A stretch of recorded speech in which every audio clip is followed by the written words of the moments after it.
Shadnagar MLA Veerlapalli Shankar వివాదాస్పద వ్యాఖ్యలు చేశారు. వెలమలపై భౌతిక దాడులు చేస్తామంటూ బెదిరింపులకు పాల్పడ్డారు. ఖబర్దార్ వెలమల్లారా అంటూ హెచ్చరికలు జారీ చేశారు. ఇవ్వాల కూడా చెప్తున్నా, మళ్ళా నేను వాడొద్దు కానీ ఈ కొడుకులని వెలమనా కొడుకులారా మీరు ఖబర్దార్ ఇప్పటి నుంచి నడవనీయరా. ఒకవేళ ఇటువంటి కుట్రలు పన్నితే రాష్ట్ర ముఖ్యమంత్రి తెలియకుండా కూడా మేము కాంగ్రెస్ నాయకులము, బలమైన నాయకులము ఉన్నాం. మేము కూడా బయటకు వస్తే మీ భాషింగాలు కడతాం, మీ ఇప్పుడు భాషింగాలు విమానాలు మోగుతాయి. కొడుకులారా చెప్తున్నా, వెలమనా కొడుకులారా, ఇవల్ల ఈ వెలమనా కొడుకుల పని మాత్రం పక్క పడతాం. ఇంకా ఎక్కువ చేస్తే మేమే డైరెక్ట్ గా చెప్తున్నా, నేను షాద్నగర్ ఎమ్మెల్యే చెప్తున్నా కొడుక, నేను కూడా డైరెక్ట్ గా భౌతిక దాడులకు తయారున్నాను. మీకు వెలమ సామాజిక వర్గంపై కాంగ్రెస్ ఎమ్మెల్యే శంకర్ చేసిన వ్యాఖ్యలు తీవ్ర వివాదాస్పదమవుతున్నాయి. ఈ వ్యాఖ్యలపై బీఆర్ఎస్ ఎమ్మెల్యే మాధవరం కృష్ణారావు తీవ్ర అభ్యంతరం వ్యక్తం చేశారు. ఆయన వ్యాఖ్యలతో తమ మనోభావాలు దెబ్బతిన్నాయని వెల్లడించారు. శంకర్ పై దాడి చేసే అవకాశం ఉందన్నారు. సీఎం రేవంత్ మాటలను చూసే ఎమ్మెల్యేలు అలా మాట్లాడుతున్నారని వెల్లడించారు. మేము అన్ని సామాజిక వర్గాలను కలుపుకొని వెళ్తున్నామంటున్న మాధవరం కృష్ణారావుతో మా ప్రతినిధి Raghavendra face to face. Congress MLA Shankar Velama సామాజిక వర్గంపై చేసిన కామెంట్స్ ఇప్పుడు తెలంగాణ రాజకీయాల్లో హాట్ టాపిక్గా మారాయి. తీవ్రమైన విమర్శలకు దారితీస్తున్న పరిస్థితి. ఇప్పటికే పీసీ చీఫ్ మహేష్ కుమార్ గౌడ్ శంకర్ను వివరణ ఇవ్వాల్సిందిగా కూడా ఆదేశాలు జారీ చేస్తున్నారు. ఇదే అంశంపై మనతో మాట్లాడడానికి బీఆర్ఎస్ కూకట్పల్లి ఎమ్మెల్యే మాధవరం కృష్ణారావు ఉన్నారు. ఆయనతో మాట్లాడి శంకర్ కామెంట్స్ను ఎలా చూస్తున్నారో తెలుసుకునే ప్రయత్నం చేద్దాం.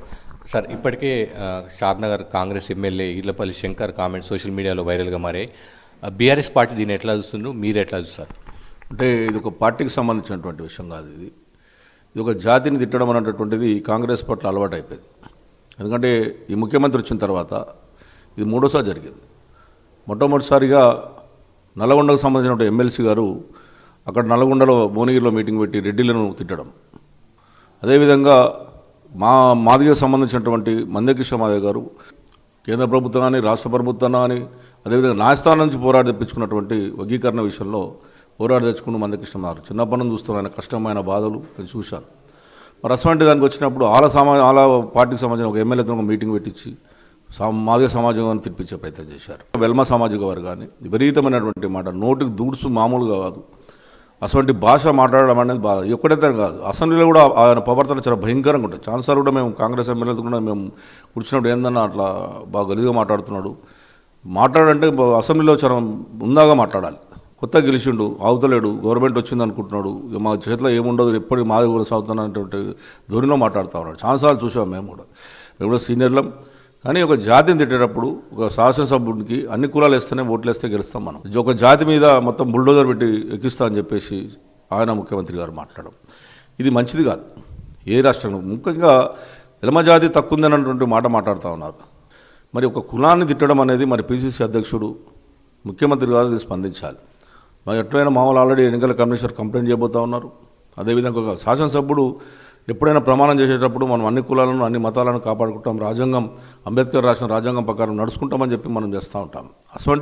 ఇటువంటి ఎంత భాష అంటే అరే కొడుకులారా అనే మాట మాట్లాడు. రేపు ఏదైనా జరిగితే బాధ్యత ఎవరు వహిస్తారు? ఎమ్మెల్యే గారు ఇట్లా తిరిగినప్పుడు కానీ ఏదైనా జరిగినప్పుడు పోలీస్ ప్రొటెక్షన్ చేయవచ్చు. మీరు ఎన్ని రోజులు కాపాడుకుంటారు? ఇటువంటి మంచి పద్ధతి కాదు. ఎమ్మెల్యే గారు ఇప్పటికైనా బయటకు వచ్చి క్షమాపణ చెప్పాలి. అది కూడా ముఖ్యమంత్రి స్పందించాలి. లేదు అనుకుంటే పిసిసి అధ్యక్షులు అందరూ స్పందించాలి. అలా మంత్రులు కూడా తెలుసు ఈ భాష మంచిది కాదని. వాళ్ళు లోపల కుళ్ళిపోతున్నారు. చాలా పార్టీలో కూడా మా వాళ్ళు 8 మంది 7 మంది దాకా ఉన్నారు. మరి వాళ్ళు ఏమేమి జవాబు చెప్తారు? మా జూపల్లి గారు ఏమేమి చెప్తారు? మరి అసలు మా కులానికి సంబంధించిన నిలగొట్టేయండి. మీ దాంట్లోకి ఎలగొడితే పిడవుతుంది. ఇక కాంగ్రెస్లో మీరు వనికిరారా, మా జాతి మీద అవసరం లేరా అని చెప్పండి, వెళ్ళిపోమంటే మా వాళ్ళు బయటకు వచ్చేస్తారు. మరి ఇది కులాలను రెచ్చగొట్టే పార్టీకి సంస్కృతి కాంగ్రెస్ పార్టీ తీసుకొచ్చారు. ఇది మంచిది కాదు. ఒక టైంలో ఒకరి కింద పనిచేసాం, మనం కూడా ఒక్కొక్కరి కింద పనిచేసాం. కానీ మీరు ఈరోజు నెత్తికి కళ్ళకి ఇష్టమని మాట్లాడుతూ ఉన్నారు మీ పార్టీ వాళ్ళు. ఇది మంచిది కాదు. చాలా జాగ్రత్తగా వహించవలసిన అవసరం ఉంది. లేకపోతే తీవ్ర పరిణామాలు ఎదుర్కోవాల్సి వస్తుంది. సార్, అంటే మీ సామాజిక వర్గం సంబంధించి, అంటే మీరు ప్రజాప్రతినిధి ఉన్నారు కానీ మీ సామాజిక వర్గంలో ఈ అంశానికి సంబంధించి ఎటువంటి చర్చ జరుగుతుంది? ఏమైనా కార్యాచరణ ప్రకటించే అవకాశం ఉందా ఏంటి? నాకు తెలిసినట్టు నేను ఒక కేసులు అయితే పెట్టారు. ఎన్నికల కమిషనర్కి కంప్లైంట్ చేద్దామన్నటువంటి ఆలోచన ఉన్నట్టుంది. అదేవిధంగా స్పీకర్ కూడా ఇద్దాం, గవర్నర్ కూడా ఇద్దాం అన్నటువంటి ఆలోచన వ్యక్తిగత అభిప్రాయం తీసుకుని ఇద్దామని అనుకున్నారు. ఎంతవరకు తెలియదు నాకు. రేపొద్దు సామాజిక వర్గం అంటే వాళ్ళు బయట అటాక్ చేసే ప్రమాదం ఉంటే అది గవర్నమెంట్ బాధ్యత వహించవచ్చు. మా తండ్రి లాంటి వాడు ముఖ్యమంత్రి, పిల్లలను ఏ రకంగా సర్దిద్ది ప్రయత్నం చేయాలి తప్ప ముఖ్యమంత్రి ఆ మాటలు మాట్లాడినప్పుడు పిల్లలు ఏం చేస్తారు?